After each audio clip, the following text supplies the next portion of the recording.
Are we all good to You're go? all set. All right. Well, welcome everyone. Thanks so much for joining us. We're really pleased to have Dr. Sandersan Onie, Sandy, who's joining he's a visiting research fellow with the Mental Health for All lab here in the department.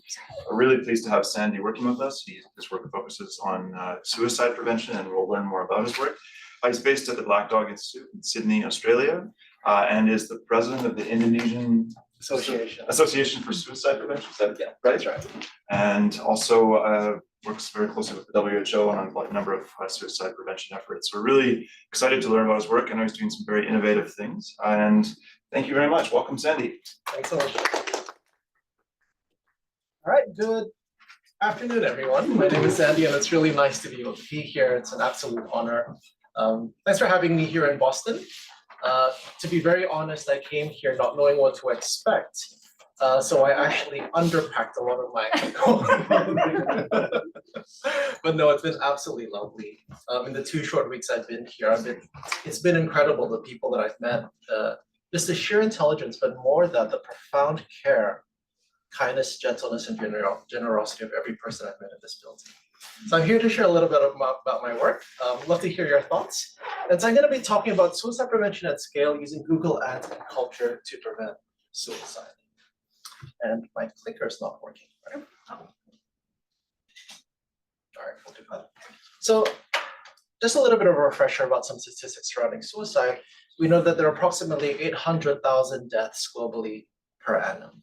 But that's not the end of the story, where we know that the number of attempts range from 7 to 30 times the number of deaths, depending on the place, depending on the region.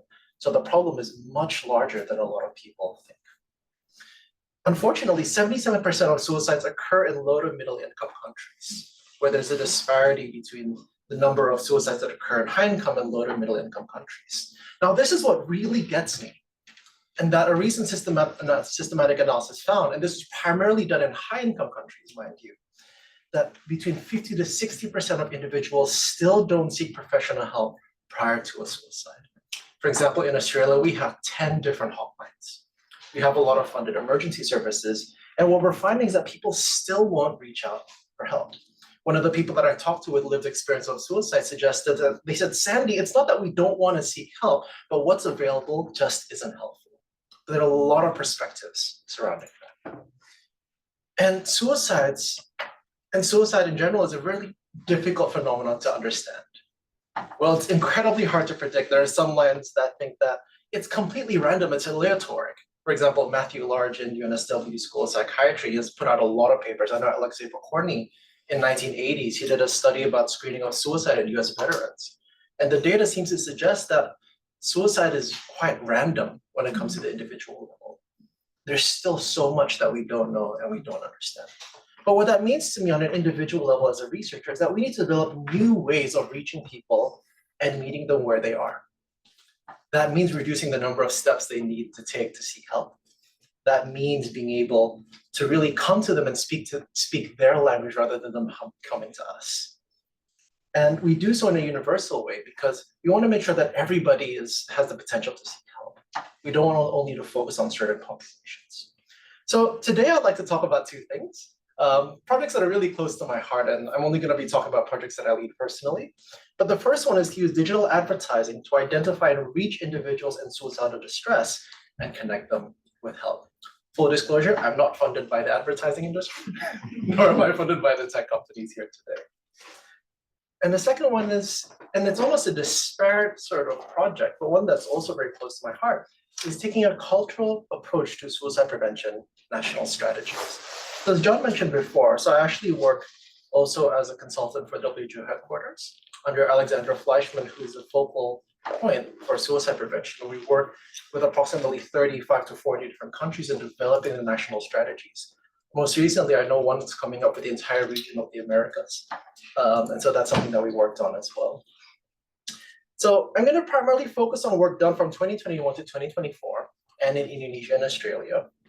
And a lot of it's in its early stages. So if you're thinking about, there's a lot of work that needs to be done, yes, I completely agree with you. So the first one I want to touch on is digital marketing for suicide prevention. So one of the things that we know is that research shows that individuals will search for suicide-related terms prior to a suicide. And one of the things that feeds into that is that oftentimes we'll search things in the privacy of our own browsers that we'll never ask another human being, revealing our innermost thoughts.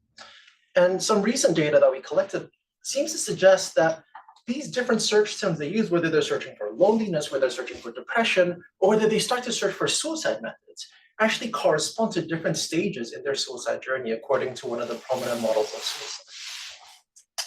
And one of the things that we know is that when a person is in that stage of crisis, an interruption can disrupt the suicide information seeking and cognitive narrowing process. So what happens is when a person's in crisis, their cognition attention narrows, and all they can think about is, this is my problem, and I'd like to die. And so their attention, their cognition narrows substantially during that process. And one of the things that we know is we can interrupt that process. That's why we have a lot of stories where people are on cliff sides at train stations and somebody tapping them on the shoulder, or even someone giving them a call could potentially save their life. Now, when a person's searching, and mostly on Google, many countries don't actually have a suicide banner appear. So if you search for something related to suicide, you get the hotline number. Number one, many countries still don't have that. And number two, the countries that do often miss critical keywords. We showed this in Australia where, I won't tell you which ones, but if we type in a certain keyword pertaining to a suicide location, you don't get a hotline, but you get a map, which is a major issue. We need to be able to identify where are these gaps and to fill those gaps. So can something as simple as an advertisement shown at the right time interrupt this cognitive process, where they're searching for this information on how to suicide and different methods, and the first thing we show them is a message that's relevant and tailored to them, that's able to break them out of that cognitive and attentional process, and hopefully be able to connect them to help that's relevant and useful to them. So that's the premise for this project. And so it's something, it looks like this. So a person could search for suicide-related keywords. Then they might type in something pertaining to finding a certain method or a certain drug that might be able to use. Then we make sure that we're first. Why? Because we know that the first result gets most clicks regardless of the quality, industry, or type of content. How many of us on a daily basis go to the second page of Google? Some of us do, some of us don't. I know I haven't been there for a very long time. But it's important that we get there first, especially with the limited attentional capacity that they have. So then we lead them to the page, and it's designed by people who lived a living experience of suicide with relevant help-seeking links. So we have the options to call a hotline, call a mental health line. There are evidence-based self-help resources. There's information that they could use. For example, in a recent page that we designed for Chinese-speaking people in Australia, we had an entire section on frequently asked questions. If I go to a psychologist, will my visa get canceled, for example? So we really tailor the page for these individuals. So these are some of the metrics that we look at for engagement. Later we'll talk about suicide outcomes, but this is primarily for engagement, where for the searches, we look at impressions. How many times is the ad shown? Because that's a proxy for the number of searches that we have, and we can actually back calculate from there. We look at the click rate. So compared to the number of times it was shown, how many times was the ad clicked on the search page? How well did our ad perform at actually connecting with these individuals who are suicidal? And when they got on the page, we want them to engage in a meaningful way and hopefully engage with the services, with the resources, with the content that's designed to de-escalate a suicidal crisis. So we look at the number of people who go on the page. We look at the number of engagements as a proportion of individuals who go onto the page. And so what's interesting is cost is only incurred when an individual clicks on the ad, not when it's shown. So we don't get charged if the individual doesn't engage with it. So the first question we ask, is there a need? Do people even want to engage with this? Is there any engagement whatsoever? So we ran the trials in Australia, the US, and Indonesia, assessing engagement with the ad relative to industry benchmarks because we didn't really have much else to go off. So we compared it to, if you typically run an ad, what's the benchmark? How well did we perform relative to that. And in Australia and the US, in the likely presence of a hotline on the search page. So you search, there's a hotline, then there's our ad. If the hotline was 100% effective, we should see no engagement with the ad whatsoever. It's just completely unnecessary. So what did we find? This is the industry average, where the click rate is 3.27%, meaning that the number of times it's shown, the number of times it's clicked relative to the number of times it's shown on the search page. The conversion rate, which is the number of engagements from the people who engage with it. Total conversion rate, which is a combination of these two metrics, which talks about the overall performance of it, like how well did this campaign perform in general, the number of engagements relative to the number of times the ad was shown. So in the US and in Australia, we see it actually performs quite well, even in the likely presence of a search ad. But the number of engagements that we had, or the conversion rate that we had was multiple times higher than the industry average. So they're seeing the hotline, but they're bypassing it and going to the search page with all these different options and help seeking options. Which makes sense because in the co-design process, they told us it's like sometimes we don't want to call a hotline. Sometimes we're feeling like it's the end of the world. The last thing we want to do is pick up a phone and call somebody else, especially if they have prior experience with a hotline and been disappointed. And so this provides them with a little bit more options. But what about Indonesia? And I apologize for the picture I'm about to show you next.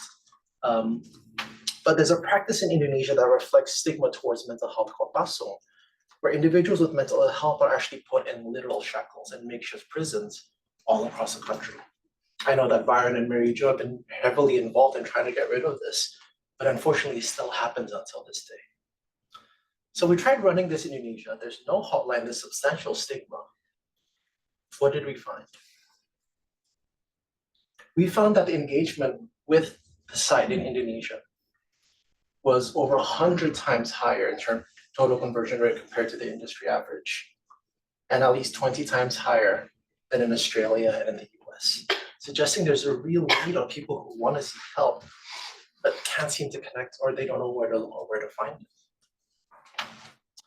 So the next question is, can we tailor these ads? Because one of the nifty things about the industry is that they allow us to target by age and gender, geography, browser language, and keywords search. Now I'm thinking, and if I can be a little bit honest, one of the reasons I started this project is because back in 2015, I was diagnosed with major depressive disorder myself. And the one thing that kept me alive is because somebody reached out and spoke to me during one of my worst suicidal episodes. So I understand the meaning behind just reaching out to someone and going, hey, are you okay? But one thing I also understand is that every person, even in this room, we're different. Meaning that when we're in distress, when we're in crisis, there are different things that have meaning to us. There are different messages that have meaning to us. And so the idea is, can we use these tools to present different messages to different people to try to encourage them to be able to seek help and hopefully keep themselves safe during that period? So again, can we increase engagement to these help seeking, to this content, to finding a psychologist, professional help by showing people different ads and landing pages?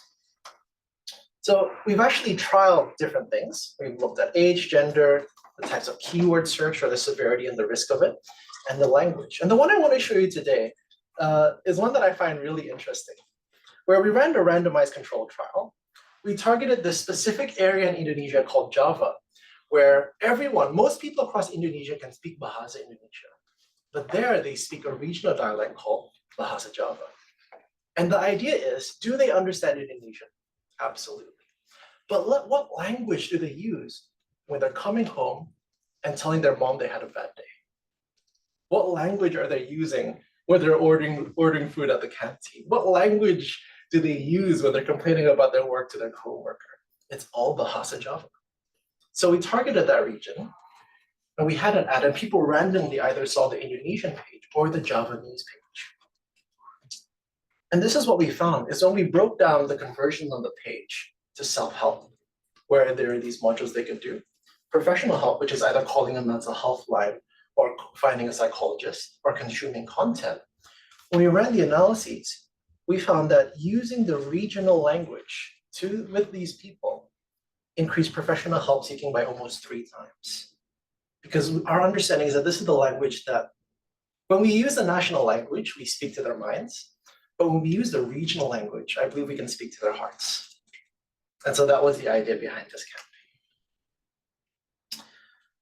Now, let's go a little bit deeper into this rabbit hole of what tools can we use? Can we actually find specific populations? I'm going to take a short break and let everyone know if I'm talking too fast, please stop me. I just get very excited.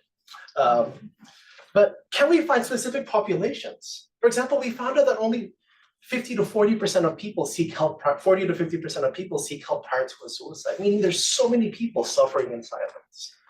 So what we did is when they went to the page, instead of showing them everything, we worked together with people who lived a living experience and made a decision tree so that we can best show them content that might be more relevant. So we asked them, number one, have they previously spoken to a professional for their suicidality?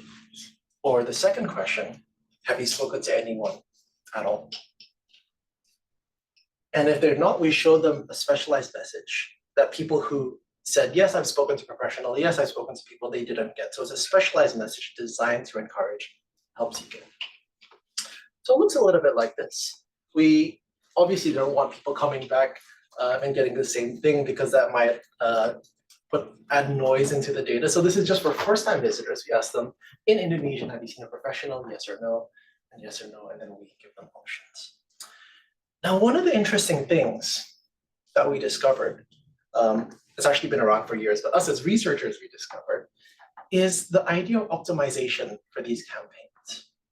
And so if I owned a car dealership, I don't want people thinking, I want more people coming to the site who's gonna book a test drive and end up buying a car, right? Because that saves me advertising money, and that's the engagement I want. Now, with these advertising platforms, we can specify any sort of engagement on the site, anything at all, and tell them this is my main engagement. I want to find people who do this. And what it does, it uses Google's AI to then find keywords, find locations, find platforms where people are more likely to perform X behavior and reallocate budget and increase reach for those specific parameters. So what we were able to do is I said to the Google AI and the marketing team, I want you to optimize for people who are likely to respond no to these questions, increasing the reach of people who are suffering in silence and who are under the radar. So it's a lot of data there. We won't be able to go through all of it, but I'll give you some key findings from what we have. So we had 1,708 participants respond to this in a span of about 3 weeks. And in Indonesia, in 1,708 participants, 1,420 were currently in crisis, but had not seen a professional.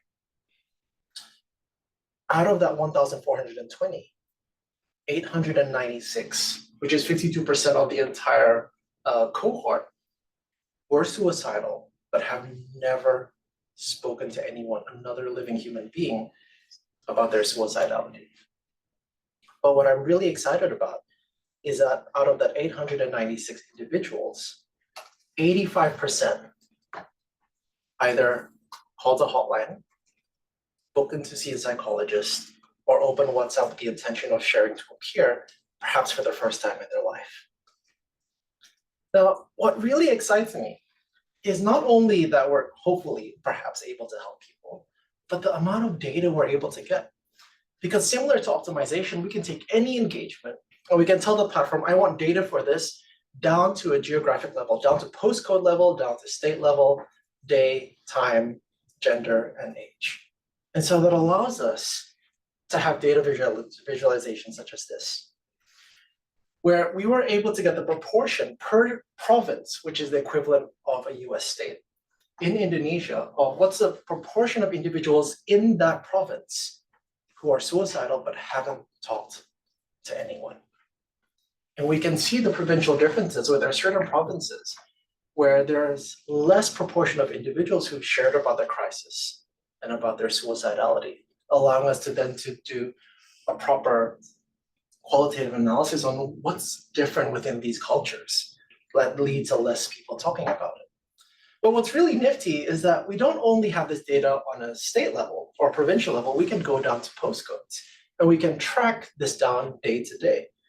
So this is a visualization of the number of searches down to each postcode, fluctuating day by day. And we can actually analyze it and develop heat maps like this, where we can see the day-to-day fluctuations of people searching for crisis or distress-related keywords given a specific region per day. So we're actually expanding on this specific data that we have to try to help us develop alert systems that can pair with our intervention.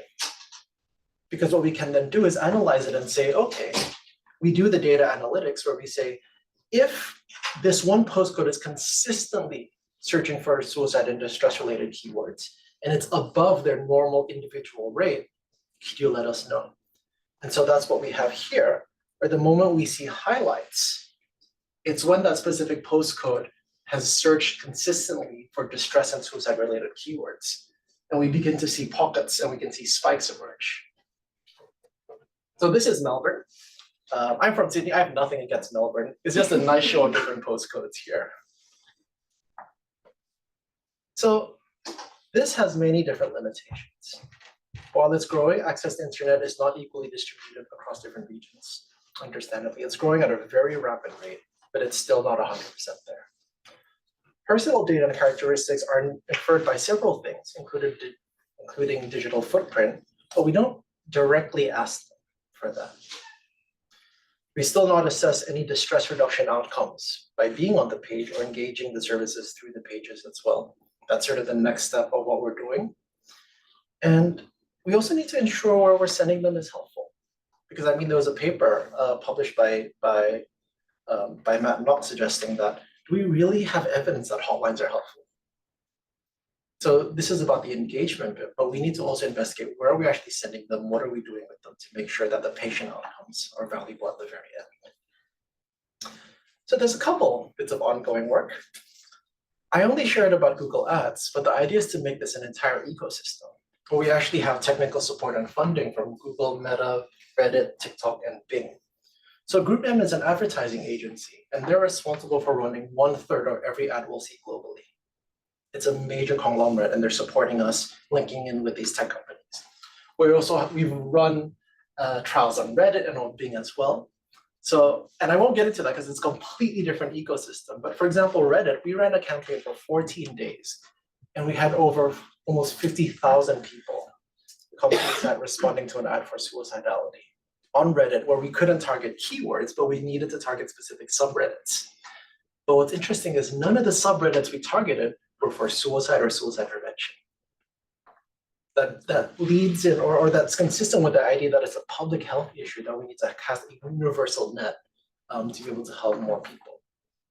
So in addition to that, I'm currently conducting a rapid review. If anybody wants to join and help out, let me know. Is to really figure out how do we evaluate these campaigns. I mean, we've looked at engagement. There's a wonderful researcher named Hajime Sueki in Japan, the University of Wako, who's found that it does increase service use. But does being on this page actually reduce distress? And what does this mean for population outcomes? We've actually we're in the middle of running another study where we have a team of really, really great statisticians. I'm not great with numbers, but this team of statisticians, they took the engagement with the ads, they paired it with the census data, and they used k-means machine learning clustering to develop natural clusters in the Australian country. And what they found is that there's this one cluster, they had 20 times the search rate of any other cluster. They had 6 times less the amount of engagement, meaning that they're really searching, but they're not engaging at all. And by far, they had the highest proportion of Indigenous First Nations people. So the idea is, can we find these individual postcodes and compare A/B testing what we developed at a page using the Aboriginal and Torres Strait Islander framework for distress and suicide prevention. And last but not least, we got some funding to have a summit for digital marketing and suicide prevention. Because say, if I'm running ads, and the national hotline is running ads, we're just going to drive each other's prices up. So what does it mean to do this as an industry where we work together. We work together to be able to coordinate a response that people across the country are able to find the help that they need. So the end goal is to design an ecosystem where we can reach people in distress. It's not a singular platform, but it's about making sure that no matter where people go, that they'll find the help that they need that's relevant to them at that moment. And I'd even like to go as far to say there exists no scenario where we have global health without involvement in the digital attentional space. In 2008, there's a study that showed that there are approximately 6.7 million health-related searches in the US.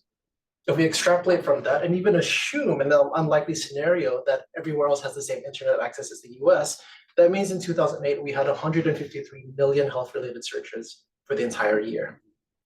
In 2019, a Google executive said, now we have 1 billion health-related searches a day. And when we pair that with the knowledge that 77% of people actually either start or go on a search page throughout their patient journey of seeking help, we can't have global health or global mental health if we're not meeting them in this digital space. A lot of these other companies that we know are slightly problematic are getting the attention. Why? They're just better marketers. And so we as the public health and global health space, we need to have a stake in this. That it's not about only developing what's useful, but it's about making sure it gets to the right person. So that's the end of part one. I'm going to take a deep breath now. All right. So the second part isn't going to be as intensive. I'm just checking I have enough time. And it's a little bit more about other things that I've been working on. You might have noticed that a lot of the papers I cited before are in prep, and this is an unforgivable segue. It's because I've been working on this. So I'm going to talk about religion and culture in the Indonesian suicide strategy. So we started in 2021, funded by the Australian Department of Foreign Affairs and Trade, Australia, and conducted alongside the Ministry of Health and WHO Indonesia.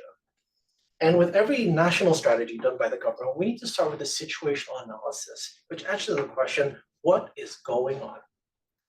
And so we did an in-depth situational analysis, conducting over 100 hours of interviews with key stakeholders across the country, and even investigated public and non-public government data. For me, this was a really exciting time because I was constantly butting heads with the Indonesian Ministry of Health to the point where they actually censored me for one of the findings that I had. So if you'd like to read more, we actually published 2 papers on this.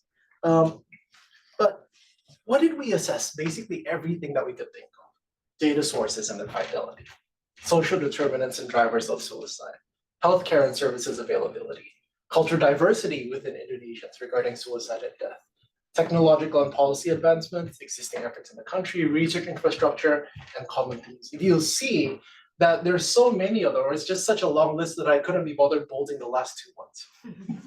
But we tried to interview people who aren't even in the suicide prevention space, just to see if there's anything coming up in their sector that might be able to help us prevent suicide.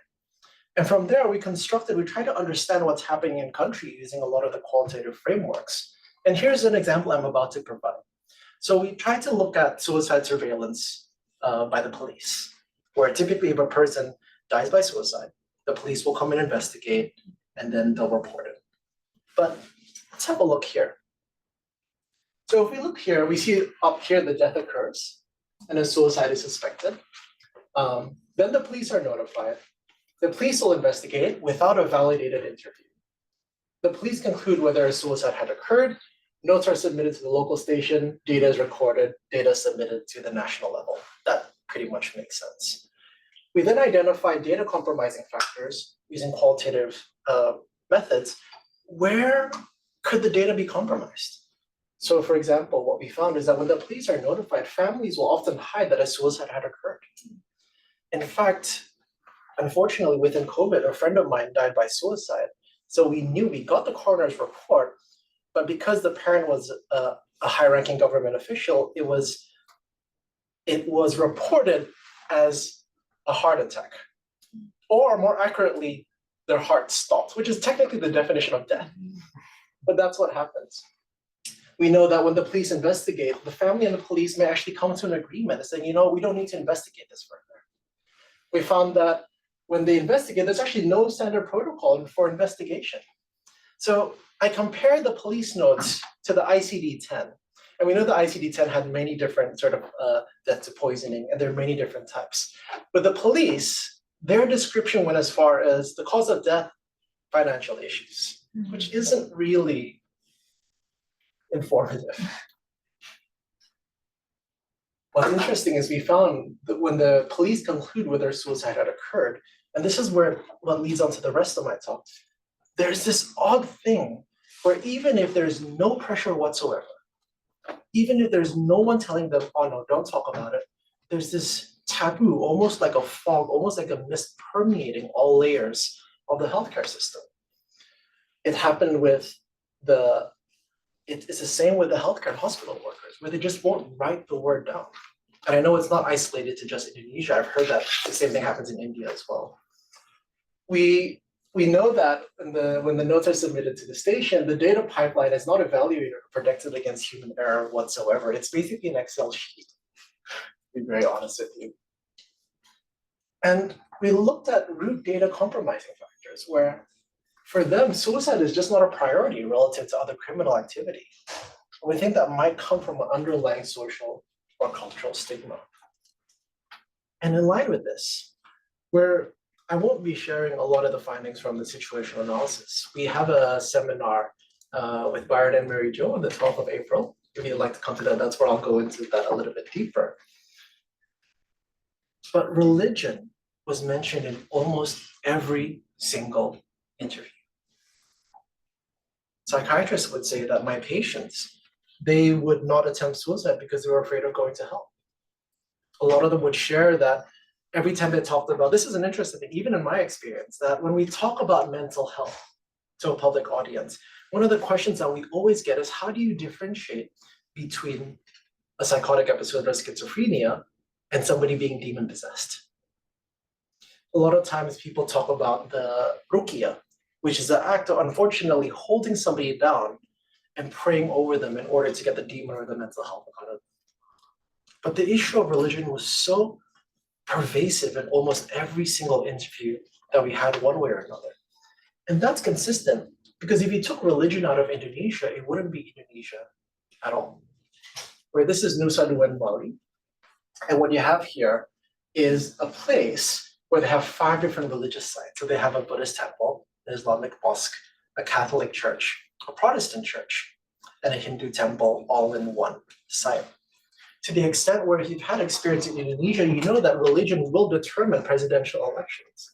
You know that especially in Ramadan, religion is something incredibly important to people. That if I were standing here and this was a formal meeting in Indonesia, I would need to greet you with 5 different religious greetings. I'm not going to attempt that today because I don't remember 3 of them. But when even in our Pancasila, the 5 tenets of our entire country, the first thing that they have is God above all, Ketuhanan Yang Maha Esa. It's practical as well, where if you go to a region in Indonesia called Kupang, number 1, there's a lot of mafia on the road, but if you tell them you're there to see a priest, they'll leave you alone. Religion is so entrenched in the country's culture. So the idea was, a religious-based advocacy could potentially open the door for progress on individual, societal, and policy level. In fact, Indonesia has some of the best written mental health policy in Southeast Asia dating back to the 1960s, 15 years after its independence. But we've made very little progress instead. We've talked about the science, we've talked about the medicine. There has been some great works here and there, but nothing on a country level. Could religion be the issue? Are we not speaking on the same frequency they are? So this is what we did. In 2022, we had the opportunity to have an event for the G20 that was being hosted in Indonesia. And the idea was, could we get the religious leaders together, get them to develop and sign a single declaration that was based on the theology, that was properly argued, that was justified according to their faiths, on how they saw mental health and suicide. And so here, you have a Catholic priest, Protestant pastor, researcher, Muslim kiai, Hindu leader. Basically, it's a mix of all interfaiths. This was one of the scariest meetings I've ever been in, because interreligious violence had actually happened in the country, where you do hear of bombings and discrimination still happens till this day. But we got them together. That's me on the end, with I hadn't had a haircut in a long time, so just to justify that. But we got together, we locked ourselves for 2 days in Lombok, and we came up with the declaration. So then we went on.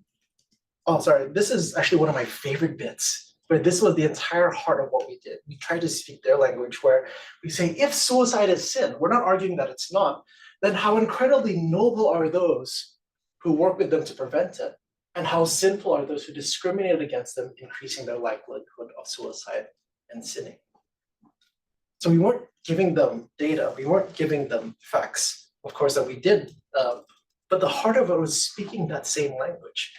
And it's interesting because we went through some really, really deep theological discussions. Like, for example, a lot of people don't know that in the Quran, which is the Islamic holy text, there is a section where Mother Mary, also featured in the Christian and Catholic faiths, went through her own suicidal crisis and was met with really empathetic and really affirming words by one of the angels. And so with this declaration, what also happened was each of the religious leaders wrote entire chapters of what their faiths, their theological justification for the promotion of mental health and the prevention of suicide. So you'll see the Quranic verses, the translation or the interpretation and the application.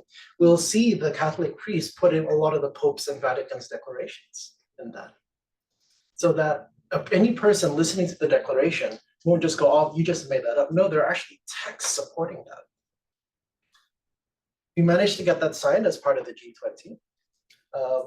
So this is actually what a few days, so one of the copies I actually handed to Vikram and I'm giving to the lab as well. So I brought it over. There's only 13 English copies in existence. And I'm happy to be able to share one with the department and lab here. But essentially what it says, all of this, like this part, this is the main part. All it says is this: according to faith in Indonesia, you don't need to hide when you're having a mental health condition. It's a universal thing that we need to manage together. We talk about how finding help, professional or social, is something that is noble and very much encouraged according to these faiths.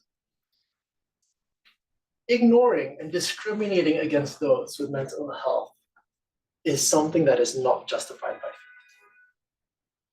We say that helping somebody with a mental health condition is a noble act. And last but not least, that the promotion of mental health and prevention of suicide is everyone's responsibility. It talks about individuals, families, population, religious leaders, as well as the government. The rest down here, it talks about specific declarations to the Indonesian government, including the development of a suicide registry that's actually happening now. So we had this declaration, and this is sort of the implementation side going on. All right, we need to make this big. We need to make it big enough that the government hears about it. So what can we do to get their attention? So we actually went for it and were successful in getting a Guinness World Record for that event.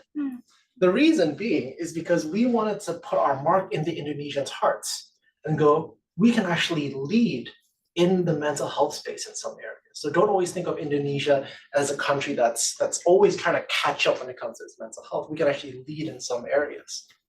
Fun fact, that lady next to me is my wife. This is an event that we organized together. But this made Indonesia the first low to middle income country to hold a mental health Guinness World Record. And that's something that the Indonesians can take pride in and carry forward the actions from this declaration. So what happened after that? We were invited to actually give input to policy. There were over 2,000 inputs, where this is a screenshot of the Zoom meeting that we were in, where they were going through the policy briefs one by one. It went from the House of Representatives to the Ministry of Health. The Ministry of Health saw our input on it. We were able to give input on what we had. This is a copy of the letter that we actually sent them, saying that these are our recommendations. So we sent it to them, but the problem is the Ministry of Health can make revisions. They'll send it to the House of Representatives, but then there's nothing more they can do.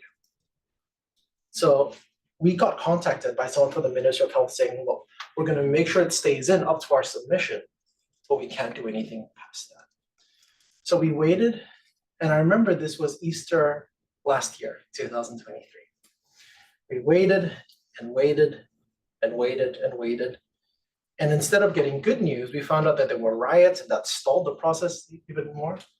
But then one day, we didn't get any notice. It passed. We had no idea what actually happened. And so I went through it and I checked each and every verse. And right here in verse 75, it says here, and I'll translate, upaya kesehatan jiwa. Mental health efforts need to be proactive, integrated, comprehensive, and continuous across the lifespan for those who are at risk, those with mental health condition, and the general population.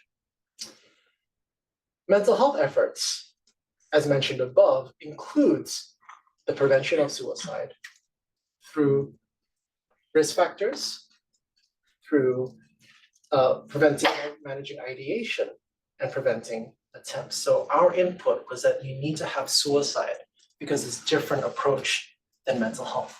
And we found out that after they had passed the official document, for the first time in Indonesia's history, we have suicide prevention mandated and enshrined in law.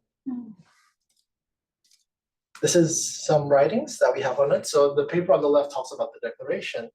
And because of this development, the Lancet actually sent a reporter to Indonesia to investigate the issue, and we had a world report written about it. So what's next? We have a Templeton-funded mental health first aid program for multi-faith religious leaders using the declaration and its accompanying chapters. So this is gonna start approximately August, September this year. We're using large language models to address the lack of suicide hotlines in the country. We're in a second round proposal, and we're gonna be testing and validating it with a lot of the religious leaders to make sure that we speak the language of the country, not just the language as in Bahasa Indonesia, but the culture as well. We're working together with the Center on Pesticide Suicide Prevention. So it's Professor Michael Edelston to ban pesticides, because one of the things that we found is that pesticide self-poisoning is the second highest cause of death for suicide in the country. And we're actually using the learnings to develop, and part of my WHO job, I've been tasked with updating the Live Life Suicide Prevention Guidelines, developing the situational analysis template based on the one that I led in Indonesia, but also helping countries do a little bit better. So at the moment, we're working together with countries such as Philippines, Thailand. We're working together with Botswana, with Suriname in South America. We're working together with 33 different African countries, with the Americas region, on how do we have a template that can help these governments create a better strategy. So that's on the 45 mark. Thank you very much for listening.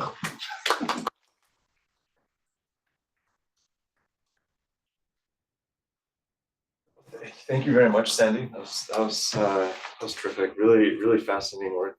And just incredibly impressive, the impact on policies. So thank you for sharing that. And that's a really amazing story. I think it's something that's just incredibly difficult to get things into policy, and not really clear how it happened. Somehow it just passed, and that's it's not how, it's the fact that it made it there. So, and I know all your efforts to make it happen, probably very important to reach that point. I don't know if I have a few questions, but I don't know if others have questions as well. Yeah, I had a question actually about the first project, the other, questions about the second one too, but the first, thinking, have you tried to recruit any of the people who do click on the ad and try to understand what got them there? I mean, I'm even thinking some like qualitative interviews, because what actually, it's right, you're right, people then, they go on to Google, they search for their health information, but what are the steps, like the pathway to that point? And then also what happens after that? I mean, I know you tracked how they go through the different decision tree, but were you able to actually talk to anyone and sort of find out what was happening to them before they searched? Had they searched many times? I'd just be curious about more context around that, because I think it's kind of and also there's so many things, just thinking of people's internet patterns. It's not like when you search something on the internet, it's not like you're in this really controlled environment and you look at, they might be on a bus and it's on their phone, and then they stop the search and then they resumed it somewhere else, or they might be at work and then suddenly their employer comes and they hide their phone, or so there's so many, or they're with a family member, or it's their friend who's borrowing their phone and then doing that search or something like that. Or so I just think there's so many other patterns about how people use technology and the internet, and I'm wondering if you've tried to explore that because it might actually help advance some of those prevention approaches. Oh, thanks, John. That's an excellent question. So I've been wanting to do the qualitative component for quite some time.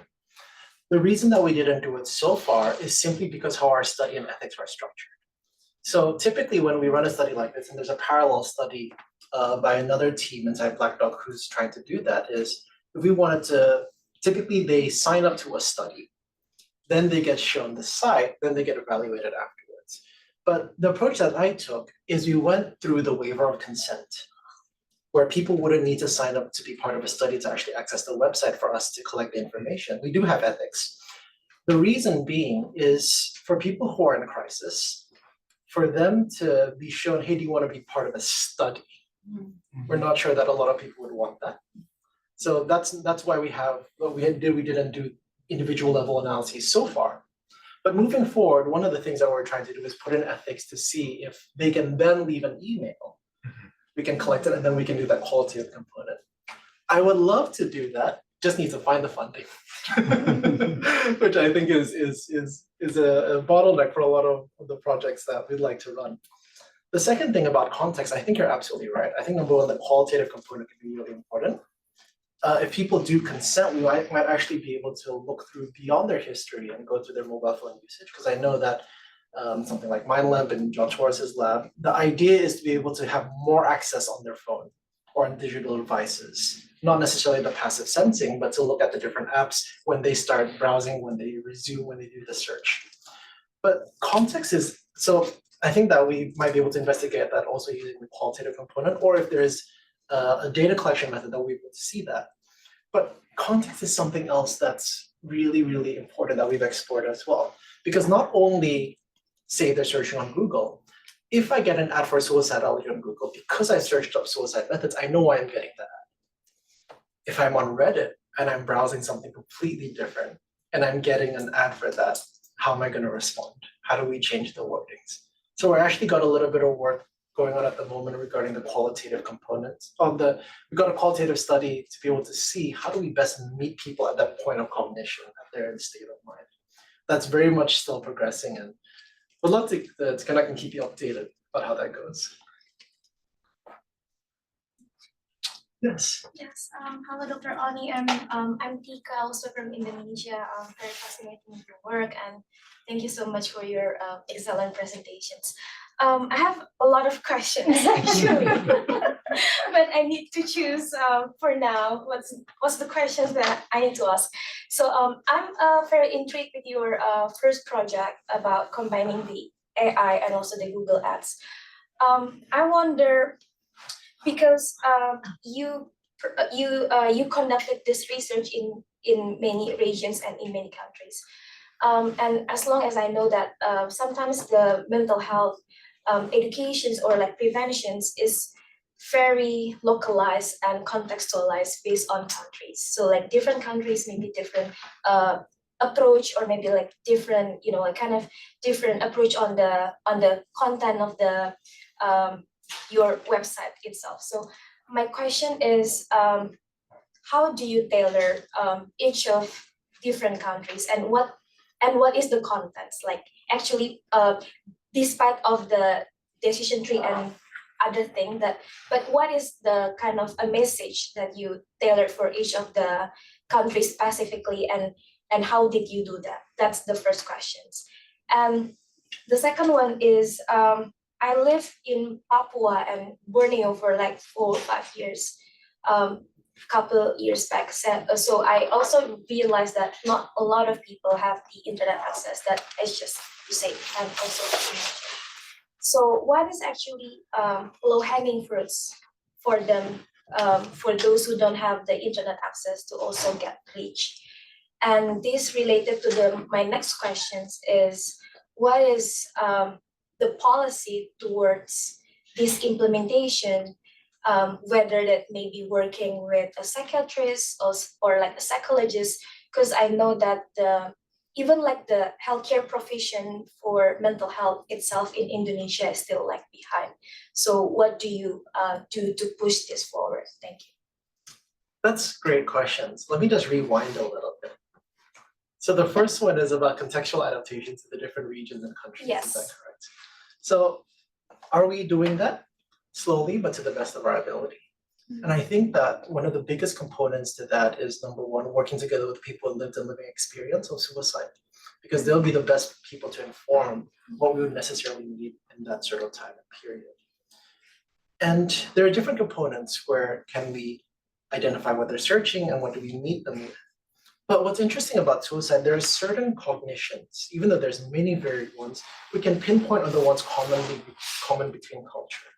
Because one of the things that I found, and again, it's up for debate, that's consistent across different countries and culture is the cognition, I want to die. And when we find these certain cognitions, these certain search terms that are consistent across many different cultures, for example, in most countries, 60% of, and I won't mention it, but 60% of suicide use the exact same method. And so if we can find consistencies, we can start there, then we can start to diversify as much as we can. Because not everything needs to be tailored. We ran a tailoring study in Australia with age and found that our general landing pages had higher engagement than our tailored landing pages. So this is about trying out all these different levers and seeing what works for what population. What was the second question? The second one is what is the low-hanging fruits for those Okay. who don't have the access for internet? No worries. So you're absolutely right that not everybody has access to internet. My philosophy is number one, we reach who we can. And I think that's the first one, where with every approach that we take, whether it's inpatient services, whether it's training using MHPSS, whether it's using Equip, we reach who we can when we can. And so not everybody will have access to internet, but one of the things that we've identified in Indonesia, internet access is growing quite substantially because of the government infrastructure. And we know, as we know in Indonesia, they're spreading a lot more to East Indonesia with a lot of this infrastructure. So they may not have it at the moment, but I don't think it's too far off that they'll have so in the future. In the meantime, we know that when it spreads, one of the first things that people download in Indonesia is WhatsApp. We know that's something that almost everybody uses. So for context, we get our government regulation updates on WhatsApp a lot of the time. Where if I lost WhatsApp, I would lose contact with most of my people. So even work we use, so we don't really use Teams as much, even in work groups, even in Teams groups, even in all that, we use WhatsApp. So another approach that we're doing is, can we link a large language model designed and tailored for crisis to WhatsApp? So people don't have to go on a website and load another website. They just contact the number through WhatsApp Business. So that's something that we're in round 2 of getting the grant. So hopefully we'll be able to get that through. So if you've passed my desk and you've seen me with my head down, potentially crying, it's because I've been working on that grant. Now, the third one is, what are the policies? Where do we lead to? You're right. There's only one psychologist or psychiatrist documented in 2019 for every 60,666 people. One of the people that worked with me on the chapter is as a collaborator, Byron and Mary Jo, whose book is out here, which is Hans Paul, Professor Hans Paul from University of Sydney. We wrote that chapter together along with Elisa Hunt. So where do we send them? And this goes on to another big question is, can we justify doing research in engagement when we don't know where we can send them? So the idea is, of course, it may or may not be as effective. It's very much up to debate. Is we need to then develop resources on how people can keep themselves safe at that moment. We know that there's certain activities, there's certain interventions that people can do on their own. But honestly, it goes back to the philosophy that we reach who we can when we can in the best way we know how right now. Because it's no intervention is going to be able to be perfect. But one of the things that we do know is that a lot of people have access to the internet and a lot of people search things. That's why we're taking this approach. I hope that answers the question. Thank you so much. Thank you. Yes. Hi, I'm Keshni. Thank you, Sandersan. That was really interesting and very intriguing. Also, because I have been working as a digital marketer for a while, so this was especially very, very intriguing for me to look at, especially the stats of click-through rates. And I had 2 questions around that, the first section mainly. One of them being that when we used to run like Google Ads, we always knew that there are people who probably skip the search engine responses which have an ad written on it and then go to the more organic responses. So how do you sort of, how do you think of, going around that? That's one question. And the other one is also, are there efforts that are looking at SEO, search engine optimization, along with paid ads that would show up more organic results that could mitigate this? That's my first question. That's an excellent question, and your background seems to suggest, like, if you probably know much more about this than I do because of your background as a digital marketer. So that's a great point. So we know that something called banner blindness, where anytime something looks like an ad, we just selectively filter it out. And so that's why one of the things that we see is that we get the highest engagement rates with the first, typically get the highest engagement rate with the first organic search result, not with the first ad. So one of the things that we think about is, number one, when a person's in acute crisis, we know that oftentimes their cognition is altered. We're not looking at somebody from the general population. And it might just be a possibility, but one of the things that we know from a lot of qualitative studies is that not everyone, but a lot of people who are in crisis are actually looking for reasons to stay alive. So one of the examples that we had in the story is a story from the Golden Gate Bridge in San Francisco, where I won't mention the name, but one of the individuals who went on to tell his story that the entire journey he took all the way to the bridge, he was talking to people. He wasn't keeping his head down. He was actually talking to people in hopes anyone would ask him, where are you going there? Are you okay? And that sort of leads to the conclusion, doesn't lead to the conclusion, but it's consistent with the idea that their cognition is slightly altered. They're looking for certain things. So number one is that finding, banner blindness, we haven't really tested, nor do I think it's necessarily ethical to test it in people in crisis. But I think that with anything, we just try to optimize. How do we increase the engagement as high as we can? Because one of the things, as you know, that we do that others may not be familiar with, is that for the ad itself, we can put in sentences and Google will rotate it until it finds the most optimal condition. I don't think that necessarily gets rid of banner blindness, but what we can do is try to counteract it by making ours as relevant and as engaging as possible. The second question, what was the second question? Now I'll pose my second question. Oh, sorry. Thank you so much. This was really helpful. The second one's to do with how do you build credibility around your ad or what you're posting so that there is increased click rate and then engagement on the landing page.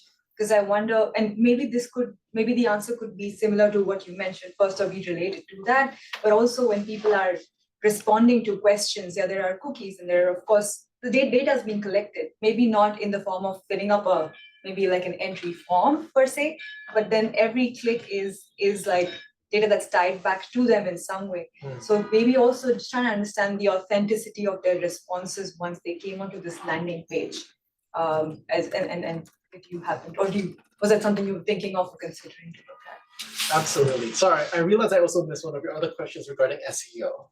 So at the moment, we haven't looked at studies investigating SEO because it's so fickle. Every so often, search pages, advertisements, anything at all changes up the algorithm. And so it's very difficult for us to go down that route. So we haven't done it yet. All we can do to counteract that is just to make sure we're first and we're engaging as much as humanly possible with what we have and what we know.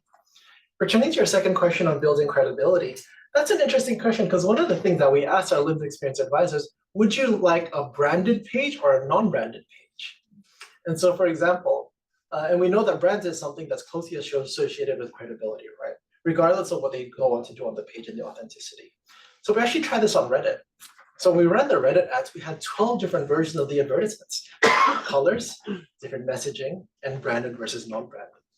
And so what we found is there wasn't a difference between branded and non-branded ad performance. The second consideration is, how do we know they're authentic on the page? We can never guarantee it. The question is, can we guarantee people are being authentic in a survey? Can we guarantee that everybody who calls a hotline is someone who actually needs help or is in crisis? Can we add that level of credibility and guarantee on any other research methods that we necessarily have? Even those, so for example, there was a study done by this great lab at University of Queensland that was published in The Lancet that they've asked me to comment on, where it talks, and it's a project on adolescent mental health, where they actually did the sampling, they went to the Statistics Bureau, they went to the houses, they selected it, they interviewed it. And the question was, can we guarantee that, is there any benefit in responding honestly to something that's so taboo like survey versus actually helping out in a research study? So there's no way we can actually guarantee it. But I'd like to think that because we're not framing this to them as a study, that we're genuinely trying to help them in the moment, that even if it's just a little bit, it's at least just as credible for the person landing on the page.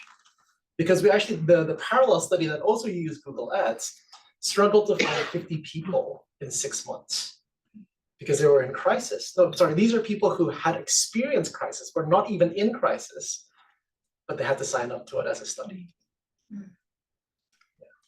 Thank you so much. You're welcome. Yes. Sorry, I just have a question from some online attendees. Maria Beldi Alcantara, she's a researcher from Brazil.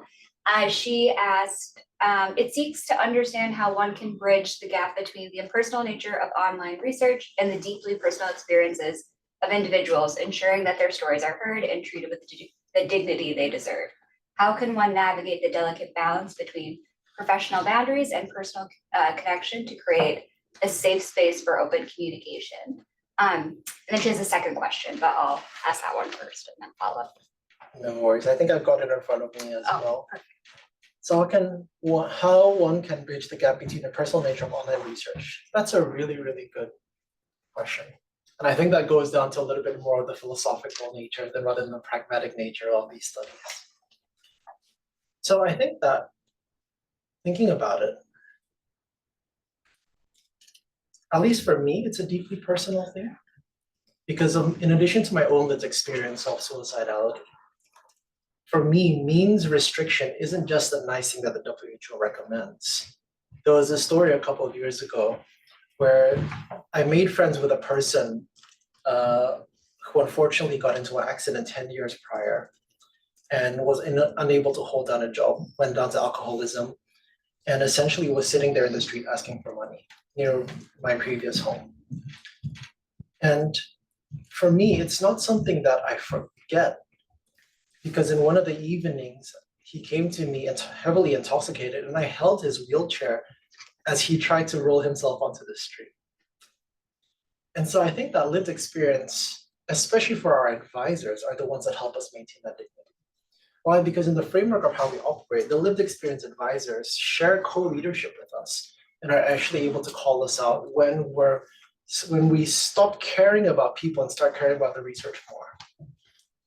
And so I think that's one of the good things about having co-leaders, where I have this partner, this wonderful lady named Suzanne who lives in Queensland. She'll call me up. We give them power, we give them authority to then go to us and say, you know what, I don't think this methodology is good. I think we need to reframe it. I think we need to make sure that there's dignity in it. So every one of the things that we have on the site isn't only signed off by us researchers and investigators, but signed off by each and every one of our lived experience advisors, where their priority isn't the research, but it's the dignity of each person represented there. Yeah. And then, sorry, she has one more question. She says, in my experience, based on the critical role of close relationships with individuals and their families in understanding and supporting those who have attempted suicide, what are the most effective strategies for researchers or practitioners to develop such deep connections? How can these bonds facilitate better comprehension of the individual's experiences and contribute to a more tailored, effective interventions? I know you spoke on that a little bit, but just wanted to. Yeah, that's right. That's an excellent question. And it goes outside of this intervention a little bit to mainly suicide prevention experience. The most pragmatic thing I can think of is have a lived experience partner, where there's somebody that you work with a lived experience on suicide. So at the Black Dog Institute, we actually have a center exclusively for people with lived experience to actually give input to the different studies. We have one for general population and one for First Nations. And we actually have a framework where they're given co-leadership, co-ideation. So when we actually applied for this grant, it was signed off by the people with lived experience, saying that, yep, we agree with this, we think this is a good idea. This is the same things that we need to put in. So oftentimes, at least for me, so I'm very much an introvert. I like playing with mathematics. I'm not good at it, but I like doing statistics. I like sitting down and writing papers. Not well, but writing papers. I like being in my own space and doing what I do. And oftentimes, we forget about the other people at the other end of our research. We can't be engaged 100% of the time because it's actually a very distressing area where in another project, I had to watch over 200 videos of people who went on to die by suicide in a public place to analyze their behavior beforehand. But having people around you, especially a framework and a network of people with lived experience of suicide that are mandated by the research and by the investigation, by the science, is actually really helpful to keep us grounded and have the humanity in it. And they are able to speak into the areas that we might overlook when it comes to that personal relationship through their own experiences. So I think that's absolutely critical if we want to maintain that dignity and to be able to always keep that relational aspect at the forefront of the research we do, especially in suicide. Thank you so much.